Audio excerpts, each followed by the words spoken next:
my topic is against color objectivism, a critic from electrodynamics. Color debate is a very interdisciplinary domain where you can do philosophy of perception, philosophy of science, and also main physics. But my topic is about the relation of main physics of color in science, specifically about color objectivism and electrodynamics.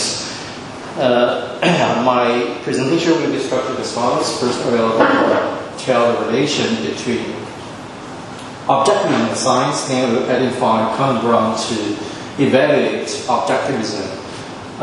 In the third part, I will present my main argument against objectivism but appeal to electrodynamics.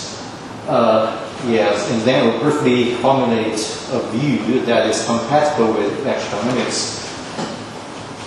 Last, I will say some applications. Okay. Colors are part of our everyday experience, but what are colors? If you investigate the literature of analytic philosophy, you find some mainstream view is color objectivism. That is the view that colors are properties of material objects.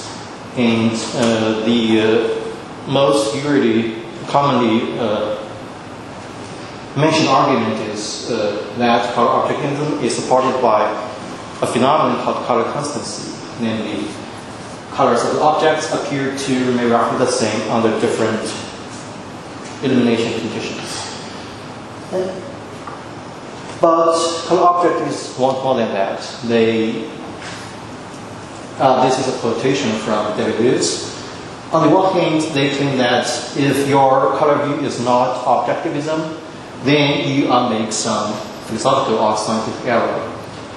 And further, in the same paper of his color theory, Lewis also claimed that his or their color objectivist view is alleged to be compatible with Euclidean physics. But if you have some familiarity with how science, especially how physicists casually give some remarks on color, you will find that, at least to my knowledge, no theoretical physicists have a color objective position. And here are two examples, one from Feynman, one from Rovelli.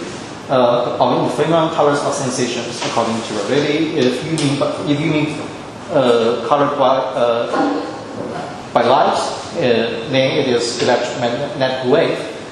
If you mean colored by colors as we perceive it, it is a psychological reaction in a way that can distinguish EM waves of different frequencies. So these views of physics on color are different, but I think they're all on the same page, and they are not color objectivists, especially when you think they have the best chance of being color objectivists by equipped with the best knowledge of matter and matter interaction. And as a sociological observation in the literature, when color objectivists talk about science, actually what they really refer to, I think, are these three domains: color science, visual science, and physical chemistry. Yes, so this leaves me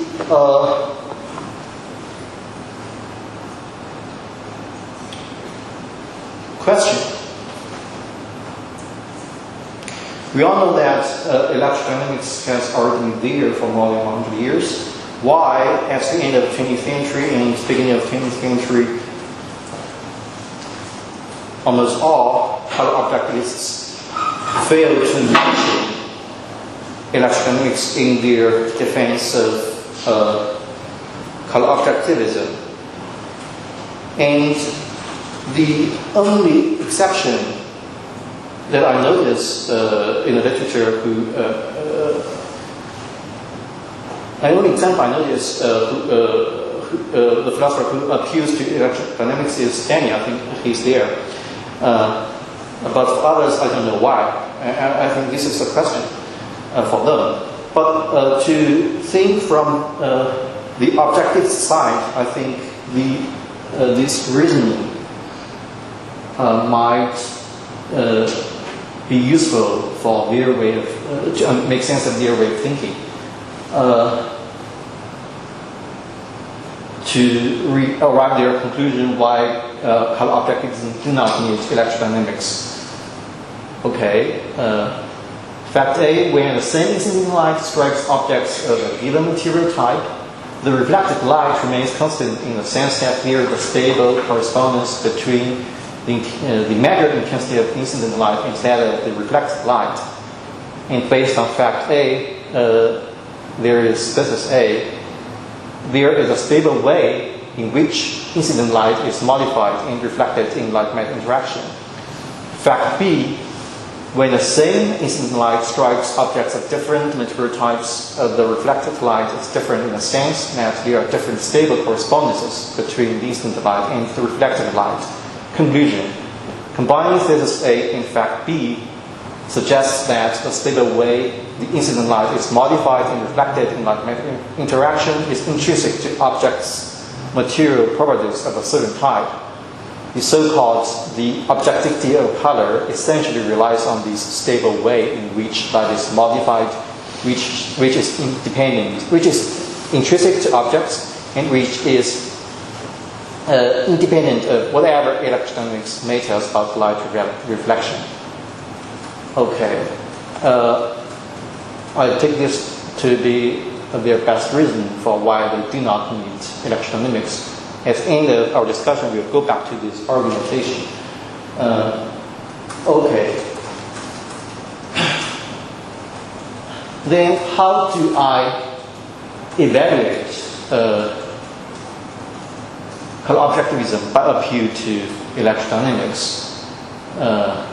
The way is to find the common ground that is shared by all main versions of objectivism.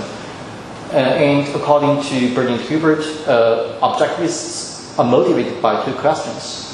First, do objects really have colors they appear to have? Second, if yes, what is the main physical nature of this color property? Objectivists definitely say yes to the first question, but differ in their opinions on the second question. And I classify objectivism into two classes. One is reflectance-grounded objectivism. One is color disposition-grounded objectivism. Okay, in the following slides, we'll go through 5 main versions of color objectivism. These distinctions, to be noted, is very important to the color debate, especially within color objectivism, because you can see all the papers dominates in that debate is that which versions of objectivism is better than others. So these distinctions are important to color objectivists. But for my purpose of the paper in this talk, the distinctions of these versions of objectivism is not important. So because all I need is their common ground. So I will read quickly through this view. 3 main versions of reflectance-grounded objectivism are reflectance physicalism, according to which colors are so-called SSR, which are understood as intrinsic dispositional properties by science to reflect light, to irrespective of light reflection. According to microstructure physicalism, colors are intrinsic microstructure properties possessed by science, which are called the basis of SSRs. According to color primitivism, color intrinsic exogenous properties, which are distinct from but swing-on properties possessed by science, such as SSRs. These 3 versions of reflectance-grounded objectivism have 2 common theses. A1, colors are properties of objects and are causally responsible for the corresponding color experiences. A2, colors are essentially SSR-related properties that are intrinsic properties of material objects where SSRs are possessed by science. To be highlighted, A2 involves a metaphysical view of reflectance, namely SSRs are illumination independent intrinsic disposition properties of material objects. Actually, the concept of SSR is widely used in a standard way in spectrophotometry, a subdomain of color science. But when philosophers in color debate employ this SSR concept, they typically follow the footprint of Hilbert and typically accept a metaphysical thesis of SSR, namely the SSR thesis. And this view is explicitly followed by many philosophers in the debate. Okay, next I will speak of two main versions of color disposition grounded objectivism. According to color dispositionalism, color property C is a disposition to see color to certain perceivers in the relevant viewing conditions where the disposition is realized by the microscopic properties of objects. According to realizer functionalism, painting including findings science, color property C is the realizer that fulfills the functional role of disposing objects that have the property to see color to certain perceivers in the relevant viewing conditions. And color C must be had by everything so disposed. Okay. Here the notion of disposition I used in the context is based on a very, I think, standard understanding. That is, I do not talk about the relational view of disposition. I only treat the dispositional property as something intrinsic to objects and somehow manifest under manifestation conditions. Okay, two theses also shared by these two versions of color disposition grounded objectivism. A1 is the same as that of reflectance grounded objectivism. A3, colors are essentially color disposition related properties such that the objects having those properties are disposed to the color to certain perceivers in relevant conditions where the color dispositions are realized by the underlying intrinsic properties of objects, whatever science tells those are. Okay. And I think A2 and A3 address a common thing, namely how the properties posited by science is employed in color objectivism. And what I take to be a common ground of these two groups' view is what I call intrinsic reflection property thesis, RP thesis. The physical properties responsible for light reflection are intrinsic to objects. According to reflectance grounded objectivism, RP thesis is directly implied by the SSR thesis. So, yeah. I mean, according to color disposition grounded objectivism, the RP thesis is not that obvious. It's not explicitly stated in A3, but a simple analysis can show that A3 also involves this thesis. For instance, in their context, objects manifest their colors to perceivers in daylight, but still possess their color properties in the dark when there is no illumination. Objects do not lose their color properties in the dark because the object's physical properties that determine how light interacts with light are still there. So this implies that physical properties responsible for light reflection are intrinsic to objects. And there are other reasons to illustrate why A3 is also implied by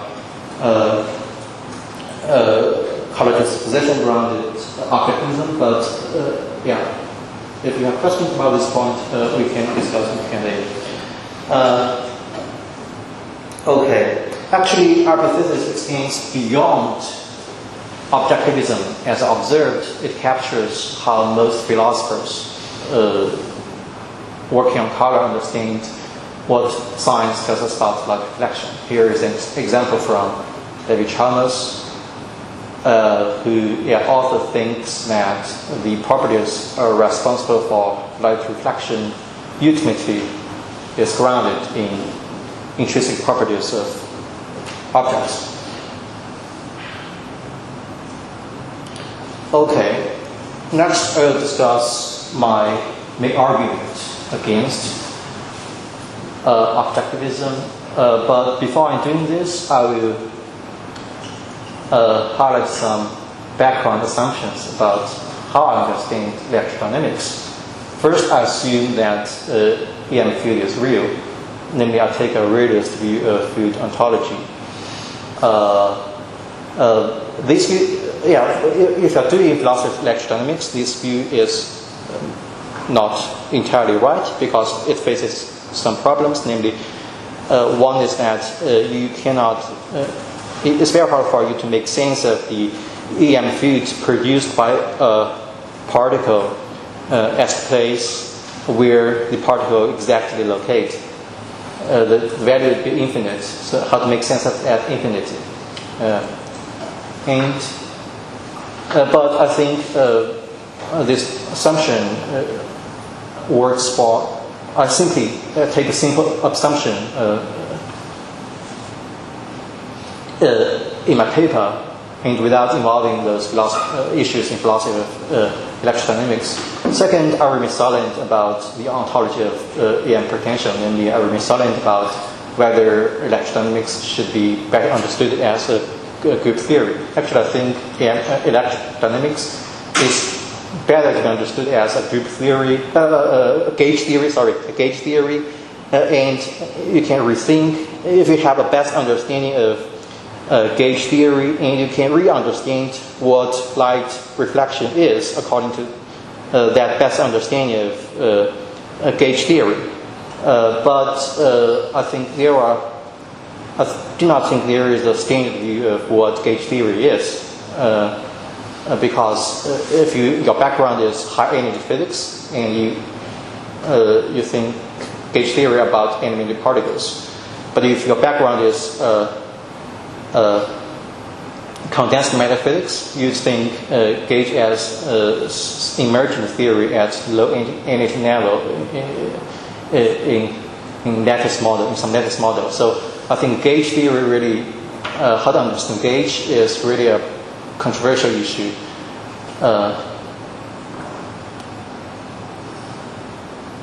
Okay.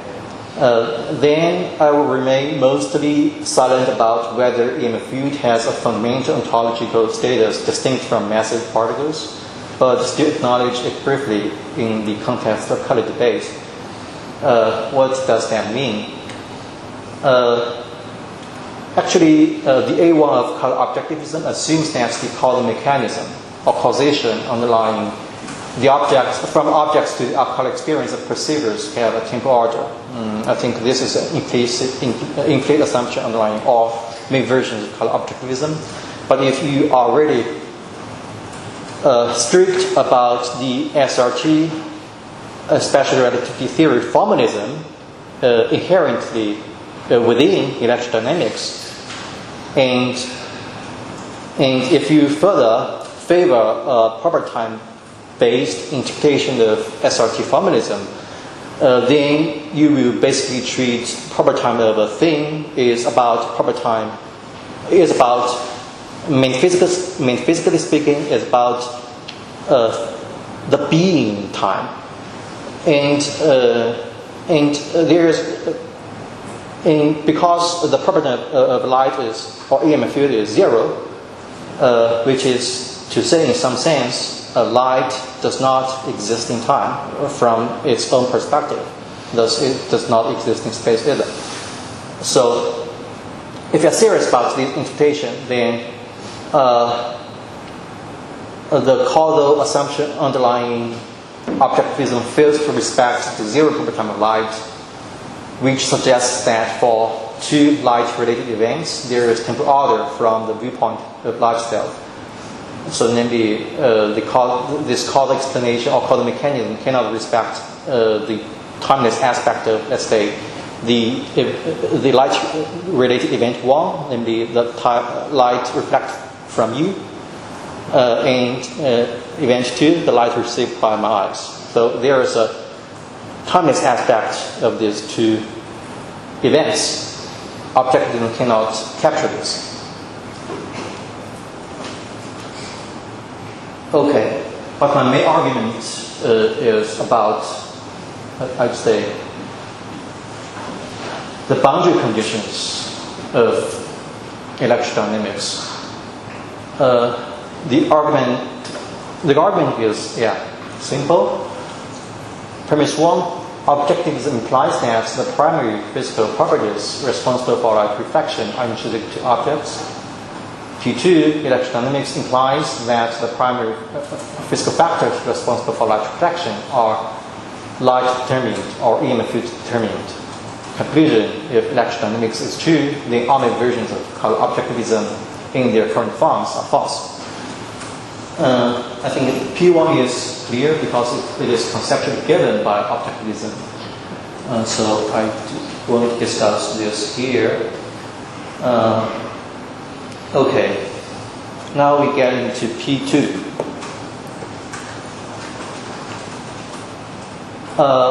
Actually, when Maxwell discovered electromagnetism, he has this sort of awareness, namely on the old theory, the EM field resides in electrified bodies, conducting circuits and magnets in form of an unknown quality called partition energy, or power of producing certain effects at a distance. But in the new theory, it resides in EM field.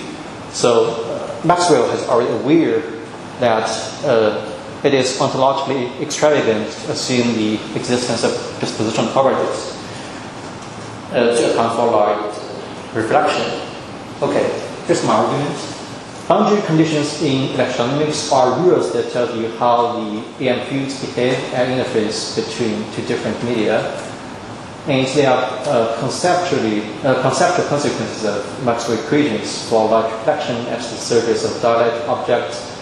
The 6 boundary conditions, which are universal and do not depend on specific material conditions.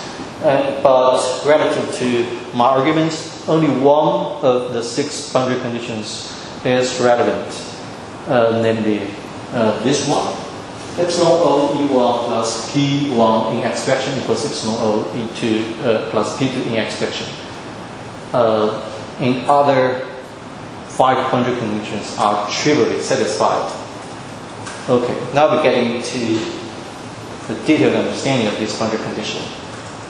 This condition applies both to how incident light penetrates into object surface and how light is radiated out from the surface surfaces on the side as reflected light. And as you can see, E1, E2, P1, P2, and X are essentially EM field determined.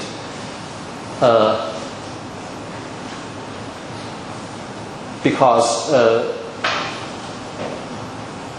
E1 and E2 are given by the EM field, and X direction is also about the direction of the EM field, and P1, P2 represents the electric polarization of a material.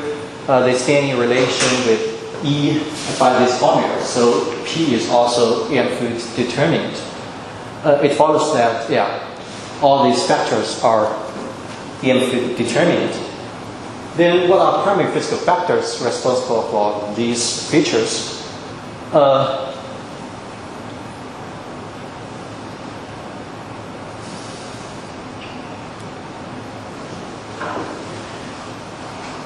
Electrodynamics implies that the primary physical factors responsible for light reflection are EM fields determined. For instance, consider how an apple reflects light in the dark. There are no light to satisfy this boundary condition.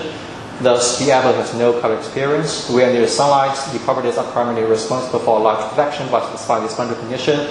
Thus, the apple appears red due to frequency of red light. Therefore, P2 is validated. Thus, we can conclude if electrodynamics is true, then all the versions of objectivism in their current forms are false.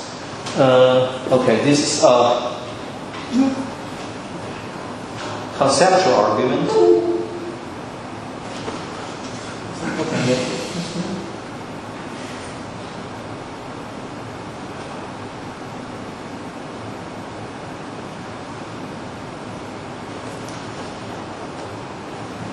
So how can I play the full screen? Is this okay for you? Okay. Oh, okay. Yeah. Okay, then we go back to the reasoning of objectivists discussed at the beginning of the talk. What's wrong with this reasoning? Yeah, if my argument works, then this reasoning is wrong. But this argument is conceptual; it does not show how the reasoning is wrong. But the appeal to what I call EM reflection mechanism might be helpful to point out how this reasoning is wrong. So it means that in the later slide I will talk about EM reflection mechanism due to electrodynamics. Note that the appeal to this mechanism is not essential to the argument. This mechanism only describes one solution to the boundary conditions derived from maxwell equations. A time-reversed solution is perfectly allowable. There's no a priori reason to assume the existence of every time that favors EM reflection mechanism. Okay, what is EM reflection mechanism? Okay. Actually, I cannot find how mechanism of reflection in any textbook of physics or color science, because for the physicists, they love quantitative models, so they do not put a quantitative understanding in the textbook. So this is, I work by myself. There might be some mistakes, but I do think physicists would agree with the general picture of this mechanism. So at the surface, the first stage, there happens a surface reflection called the mechanism of oscillating dipoles, which I will explain later. Then when the incident light penetrates into objects, there is a second reflection, which includes two mechanisms happen simultaneously, namely the resonant absorption and oscillating dipoles. The mechanism of resonant absorption is simply that if the frequency of incoming light matches the intrinsic frequency of the material, then it is selectively absorbed. What is relevant to our discussion is the mechanism of oscillating dipoles. Oscillating dipoles means the oscillations of the temporal imbalance in the distribution of positive and negative electric charge that are induced by the incident light in the process of interaction with the dielectric material. Roughly, the electric field of the incoming light induces the movement of electrons, and electrons serves as the distribution of electron and positive charge. They serve as the radiator that radiates energy at the frequency exactly of the incident light. This is the general picture. And there are some difficulties to quantitatively model this, because the RR model I can see is based on few body model. Maybe you have just the two charged particles. You can model it one positive charge, one negative charge. You can model them as an oscillating dipole. But actually, this mechanism belongs to a many body problem, which I think you cannot, even if you cannot give it a quantitative description by quantum mechanics. You need some, I think, tools from condensed matter physics, like topological order, something like that.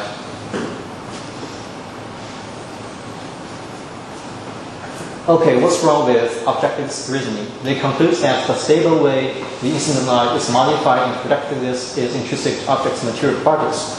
However, the EM reflection mechanism does not suggest so. It suggests that the stable way the electrons being used to oscillate is a matter of light-matter interaction with light playing a primary role. Moreover, the reasoning of the argument is wrong. According to EM reflection mechanism, what fact A and fact B really suggests is that there is a stable way in which the incident light is partially absorbed in electromagnetic interaction, which is intrinsic to objects' material properties. But this stable way is different from another notion of stable way in which incident light is modified into reflected, as suggested by physicist A. Namely, it is wrong for them to equate these two notions of stable ways.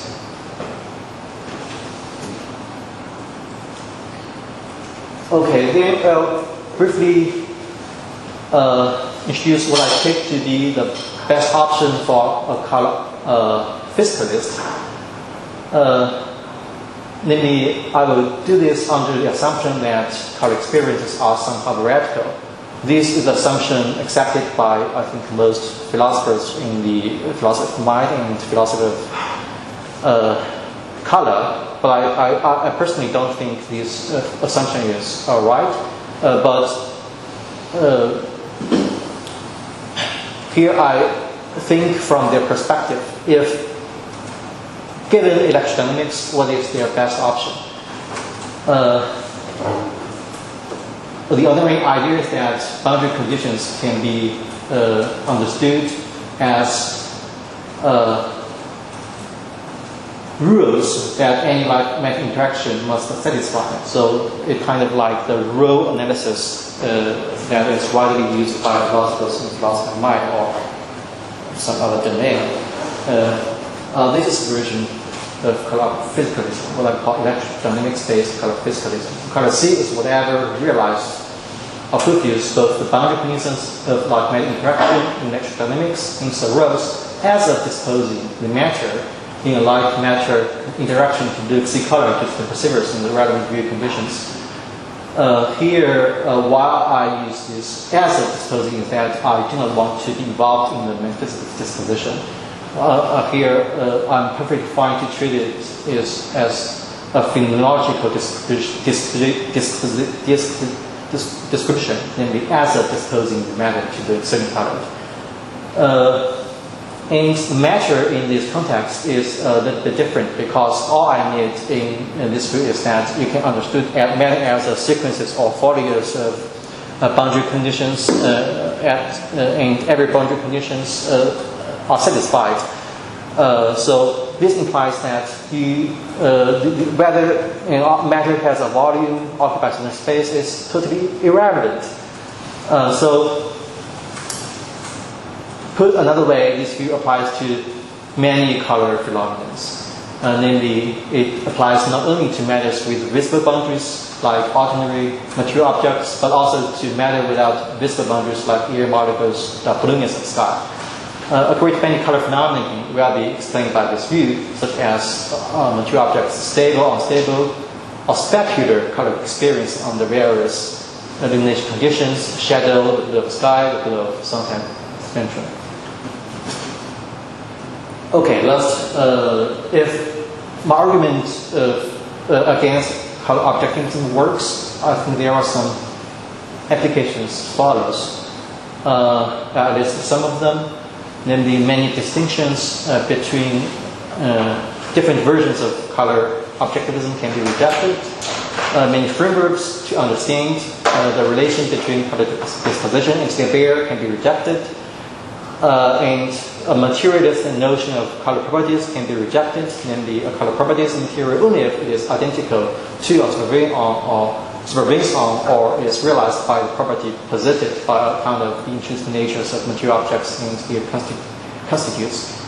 Actually, this last materialist notion of color properties is straightforwardly translated from how physicalists understand what a material property is.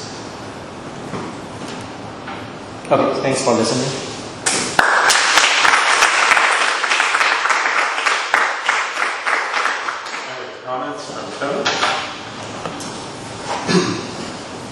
Thank you. This is a fascinating fascinating paper, and I learned a lot about color works and electrodynamics. I'm in this awkward position where I here at the Society for Metaphysics of Science, and I really, really, really deeply respect science, and I feel like I'm going to need to stand up for like Descartes or something like that here. Not exactly, but I'm being very old-fashioned here. So let me see if I've got my stuff here. So let me. So being kind of. So I don't do color science, and so I was fascinated by the mechanisms first of all, and then by the conceptual argument second. So I want to focus on the mechanisms, the two you offered. And I'm going to do it against, let's see, so I'll focus on the mechanisms first, and then I'll come back to the conceptual conflict. Okay, so the argument from the mechanisms is the mechanism for reflexance is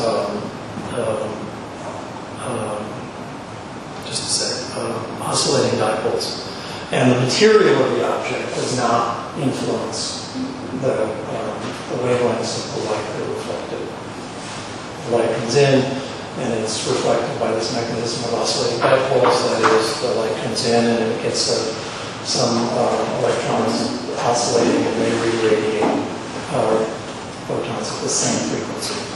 I hope I got that approximately right. There's another mechanism that's resonant absorption. Light comes in, there's a pigment, say, in tomatoes, it's the red color is lycopene. That molecule is already oscillating. Light comes in, and when it's red light, the lycopene absorbs that light, and the rest of the light is re-reflected. Now, let's see.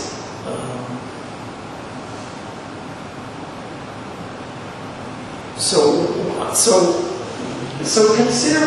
So this is where I go back to. This is like I feel anyway. The standard model. I don't mean from science. I mean from sort of from what you would get if you were reading up on color stuff. The standard model for color is the reason why a tomato is red is because light. Interacting with the tomato, red light is, the non-red light is mostly absorbed by the tomato, and red light is reflected by the tomato. So what happens is that take white light, illuminate a tomato, many of the wavelengths of that light are absorbed by the tomato except for the red, and that's reflected back.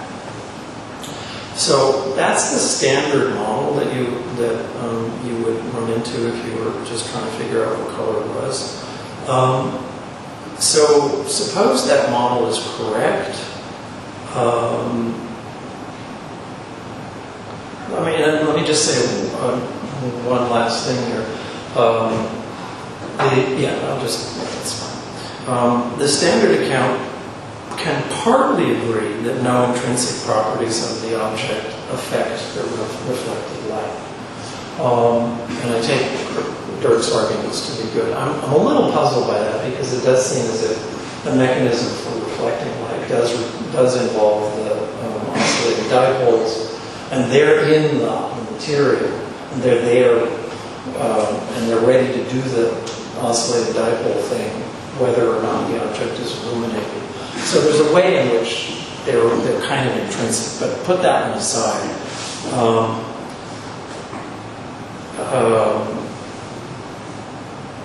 The mechanism of reflection is insensitive to the properties of the material, and so an apple and a blueberry reflect light in the same way and have the same effect on the frequencies of the reflected light, that is, none. The standard account would partially disagree that no intrinsic properties affect the reflected light. That's the thing I just said about the intrinsic character of the oscillating dipoles. That's a terminological issue about what intrinsic means, so we'll put that aside. The standard account should, I think, wholly disagree that no intrinsic properties of the object affect what light is reflected. The apple is red according to the standard account because it absorbs incident light more strongly in the wavelengths other than red. And it does this because of the intrinsic character of the pigments. So Dirk argues that color objectivism holds the intrinsic reflection property thesis, and that's the core of the argument against it. And he argues that the thesis is incorrect. The standard account, I take it, partly agrees for Dirk's reasons. The mechanism of reflection is the mechanism of oscillating dipoles, which does not vary with the color of the object and thus for the material, and doesn't affect the frequency of reflected light. But I think the standard argument holds that the thesis is importantly correct, and this is because the mechanism of resonant absorption, which involves properties intrinsic to the object, is responsible for altering which frequencies of the incident light are reflected. In this sense, intrinsic properties of the object are responsible for light reflection. That is, they're responsible for the spectral profile of the reflected light. These properties do this not by altering any frequencies, but rather by absorbing some of the frequencies and not absorbing others.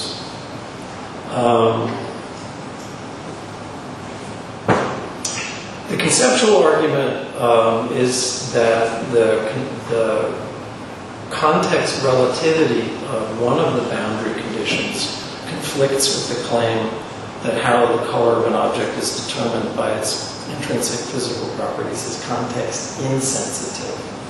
I wonder, I'm just going to conclude here, whether the color objectivists can agree that some facts about light reflection are context sensitive in just this way, but also hold that there are a lot of other facts about the way color interacts with material that are context insensitive, like the tomato is carrying its lycopene around in the dark, regardless of what else is going on. So that's what I got. Thanks. Okay. Thank you. Would you like to respond for a few minutes? Okay. Yes. So, first, for your first question about the mechanism, first, my argument, conceptual argument, does not essentially rely on the mechanism. Second, if I use mechanism to reject objectivism, then so for one point, what matters for color experiences in regards to light is the frequency of light that strikes eyes. And that frequency of light or EM field is totally determined, if you follow the mechanism, by the incident light, not by the intrinsic properties of object. Point two, your analysis seems to implies that you seem to place some metaphysical emphasis on the mechanism of resonant absorption with what I think an implicit assumption that you take law of energy conservation is a metaphysical thesis. If this is the case, then given what is absorbed is determined by that resonant absorption mechanism, and given law of energy conservation, and it somehow metaphysically determines what is reflected. So in this sense, you argue that, okay, material plays some determining role responsible for color, reflected light. But I take law of energy conservation as an epistemic thesis. Yes, in the sense that there are 2 points. So law of energy conservation works only if the system is a closed system, and a closed system is a matter of epistemic idealization.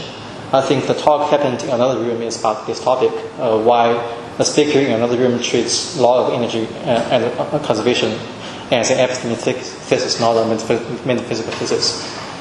So what law of energy conservation tells us about reflection in this case? It says if you know how much light is absorbed, then you know how much light is reflected.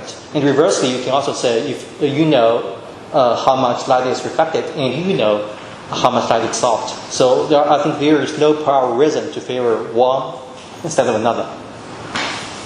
Okay, regarding to your second point, I think the boundary conditions are relevant here.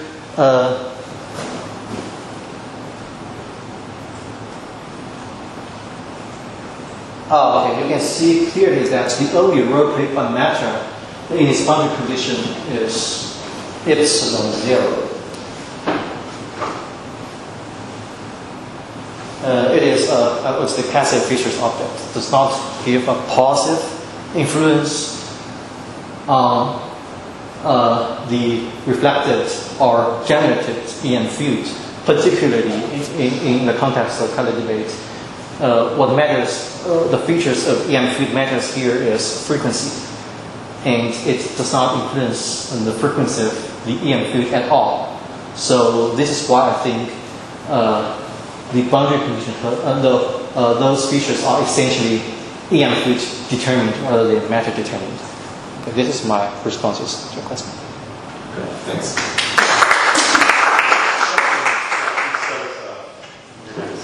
Yeah, thanks a lot. That's a really fascinating insight on what SSR could be. And I think it just bears mentioning that in the literature, Hilbert is really broad and vague about the definition. And he borrows it from spectrophotometry. They're also being very broad and vague. They're not talking about atoms or lattices. They say, look, the SSR, it's a dimensionless ratio. It's the average power in, or the average power out by the average power in. You know, it's just a ratio.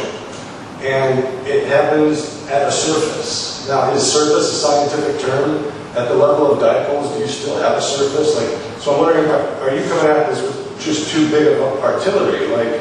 Do you have to give up surfaces if the disposition is really in the dipole? And so we've just changed the discussion. But we're not talking about surface spectrum reflectance anymore. What do you think about that objection? Okay, so you mean I basically changed the topic because I do not need surface in my argument? I mean, right. It's like nothing you're saying is wrong, but we're not really doing that philosophical problem anymore. We're doing just a physics discussion. Okay, then it depends how do you understand surface. Because the way I understand Hilbert's surface properties, in his argument, I think he treats surface as a phenomenal observation. So in his 2003 paper, surface is a phenomenal property. And I would ask, what do you mean by this surface property as a phenomenal property? Okay, there are many ways to go. I would say what matters, I think one way to relate my discussion here in surface property is that the boundary conditions to establish the link between boundary and shape. Because here, as I said in my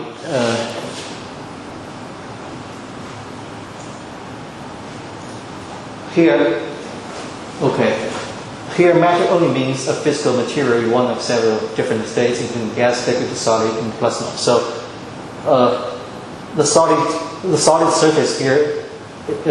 So my view here is insensitive whether the object has a bounding surface.